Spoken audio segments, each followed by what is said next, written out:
ഉണ്ട്, വിഷമമുണ്ട്. അവർക്ക് എന്നെ അറിയാവുന്നവരാണെങ്കിൽ പോലും അവരെന്നെ സഹായിച്ചില്ല. കീഴുദ്യോഗസ്ഥൻ എന്നുള്ള നിലയ്ക്ക് എന്നെ അവർക്ക് നേരിട്ട് ചോദ്യം ചെയ്യാവുന്നതേ ഉള്ളൂ. എൻ്റെ വിശദീകരണം ചോദിച്ചതിന് ശേഷം മാത്രം അവർ കാര്യങ്ങൾ തീരുമാനിച്ചാൽ മതിയായിരുന്നു.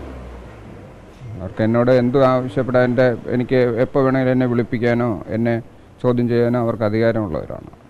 അവർക്കെന്നെ ചോദിച്ച് എൻ്റെ കാര്യങ്ങൾ മനസ്സിലാക്കിയതിന് ശേഷം റിപ്പോർട്ടുകൾ കൊടുത്താൽ മതിയായിരുന്നു.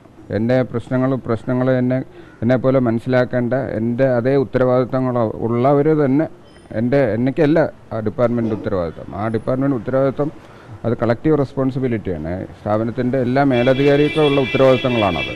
അപ്പോൾ ഞാനത് പറയേണ്ടി വന്നതും അവർക്ക് വേണ്ടിയും കൂടാണ് പറഞ്ഞത്.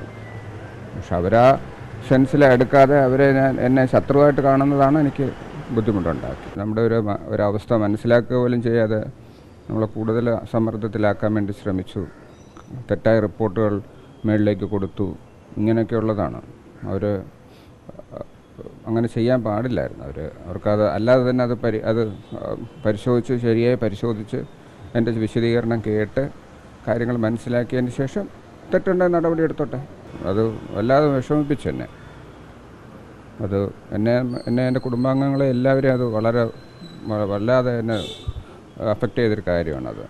എൻ്റെ സഹപ്രവർത്തകർ ഏതാണ്ട് 28-30 വർഷം, 30 അതിൽ കൂടുതൽ 1986 മുതൽ കാണുന്ന ആൾക്കാരാണ് നമ്മൾ സഹപ്രവർത്തകർ. പഠിച്ചതും ഒപ്പം പഠിച്ചവരും ഒപ്പം ജോലി ചെയ്തവരും ഒപ്പം പോസ്റ്റ് ഗ്രാജുവേഷൻ ചെയ്തവരും ഒക്കെ ഉള്ളവരാണ്.